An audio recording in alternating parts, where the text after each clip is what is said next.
il faut parler du phénomène de diffraction.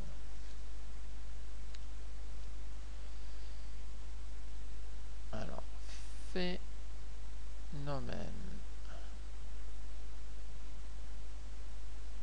de diffraction des ondes.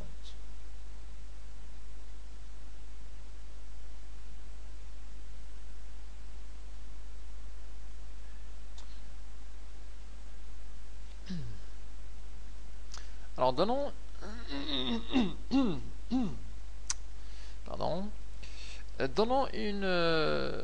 un cas intéressant de phénomène de diffraction d'une onde mécanique rectiligne. Alors, pour une onde mécanique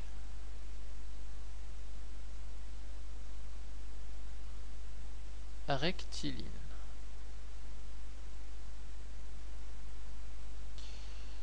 la diffraction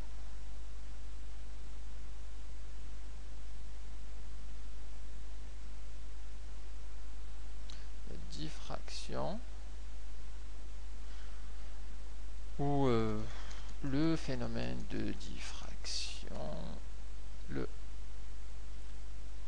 phénomène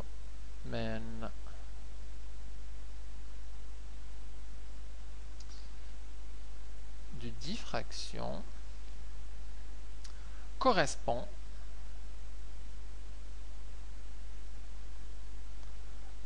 à une modification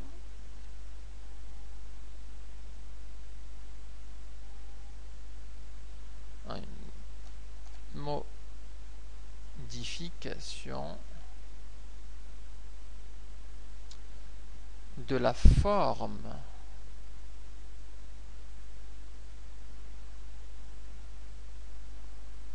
qui passe de rectiligne à cylindrique, plutôt circulaire.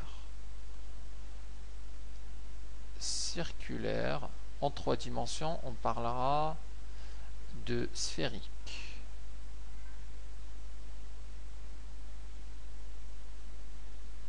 Alors, quand est-ce qu'on a ce phénomène?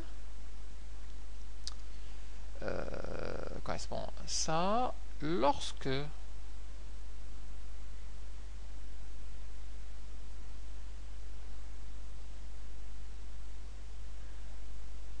lorsqu'elle rencontre une ouverture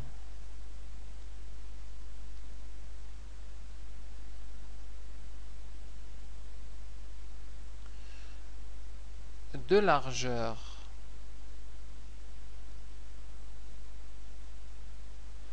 A avec une condition par contre, c'est que le A doit être inférieur ou égal au lambda. C'est quoi le lambda? C'est la longueur d'onde de l'onde mécanique. Une petite remarque, et je dessine un schéma pour bien voir.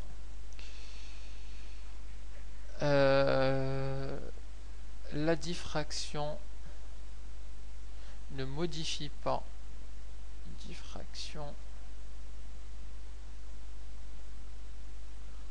ne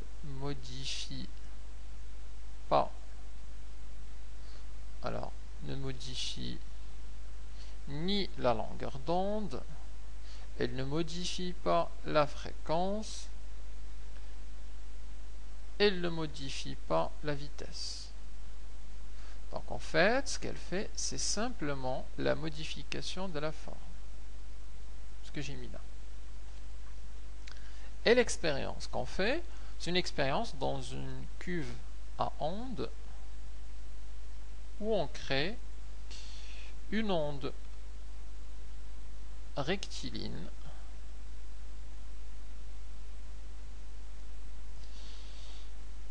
Et puis, on met ici au travers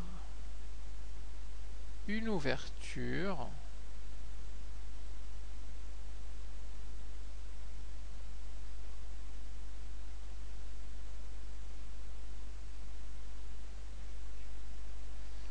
de largeur petit a.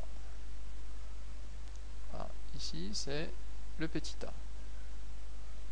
Alors, qu'est-ce qui se passe? Une fois que l'onde elle traverse l'ouverture, elle devient circulaire tout en gardant le lambda, c'est-à-dire sa longueur d'onde elle est indifférente.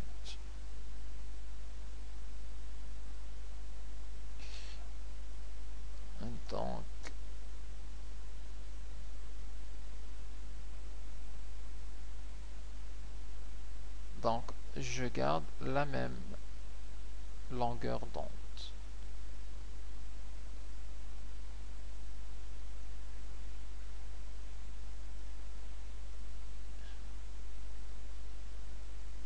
Puisque ces distances-là, ok, non, la distance perpendiculaire, ici, c'est le lambda. Et cette distance, c'est exactement égal au lambda avant la diffraction. La fréquence aussi ne change pas et la vitesse de propagation ou la célérité ne change pas. Donc c'est l'exemple qu'on retrouve dans une cuve à ondes. On peut le retrouver aussi dans un port avec les vagues qui rentrent dans un port. Alors, vague dans un port. Donc ceci est la définition pour une onde mécanique rectiligne. Alors on peut donc parler de la diffraction en général, expliquer ce que c'est, enfin donner plutôt la définition générale. Alors je vais le noter là.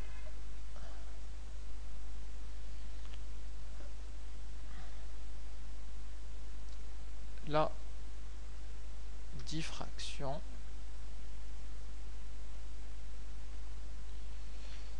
est le comportement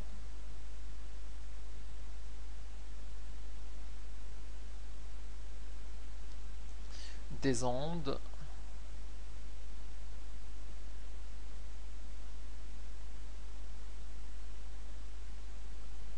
lorsqu'elles rencontrent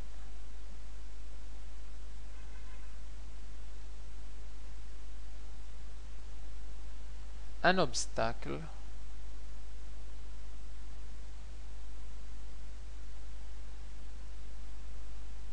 qui ne leur est pas complètement transparent, qui ne leur est pas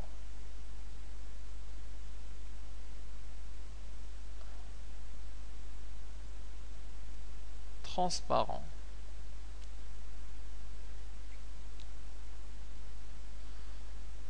Et on voit ici un exemple de ce qui se passe pour une onde mécanique. Donc c'est la transformation d'une onde rectiligne à une onde circulaire.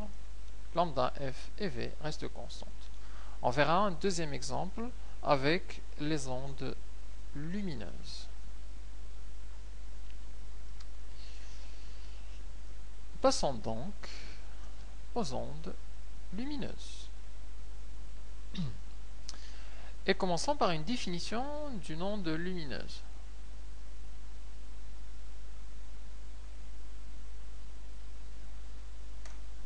Lumineuse. Alors, l'onde lumineuse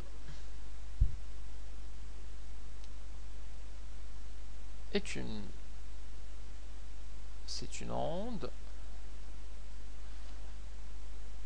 mais qui n'est pas mécanique. C'est une onde électromagnétique.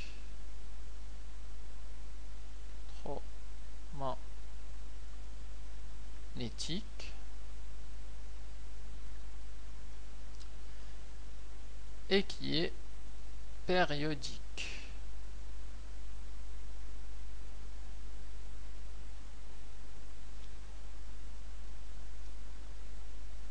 Elle a une deuxième propriété, c'est qu'elle peut se propager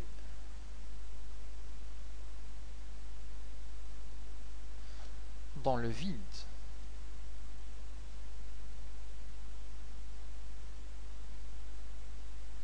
C'est-à-dire sans support matériel.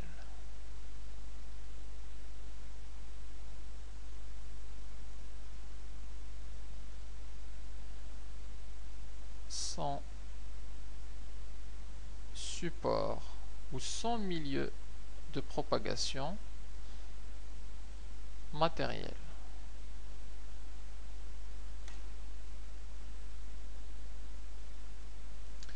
Donc, à la différence des ondes qu'on vient de voir jusqu'à maintenant, donc des ondes mécaniques et des ondes sonores, les ondes lumineuses, elles peuvent se propager dans le vide.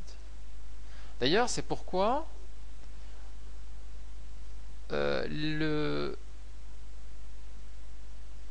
si on considère l'exemple du Soleil, et ici la Terre, au Soleil, on sait qu'il se passe des explosions tout le temps.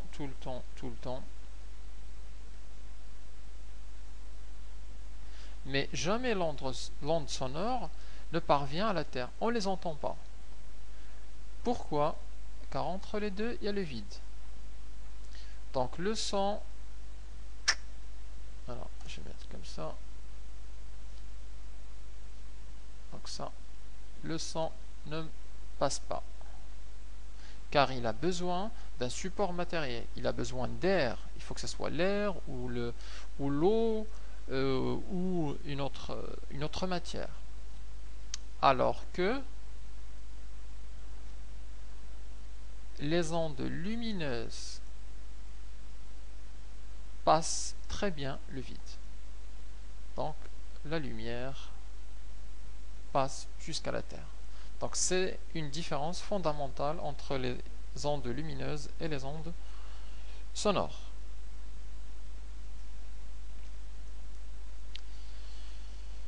Alors pour les ondes lumineuses, on peut séparer déjà deux choses.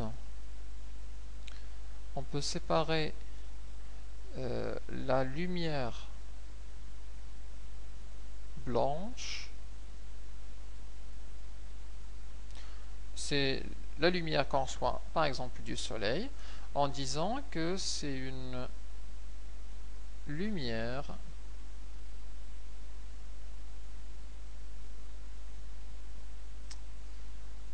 polychromatique,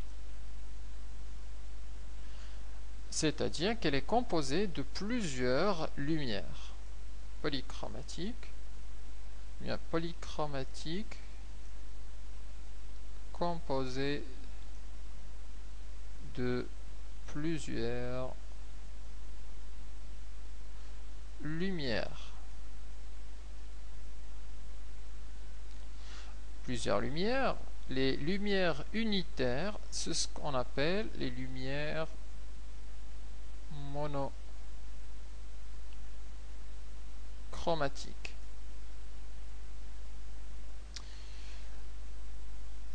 C'est quoi une lumière monochromatique? C'est la deuxième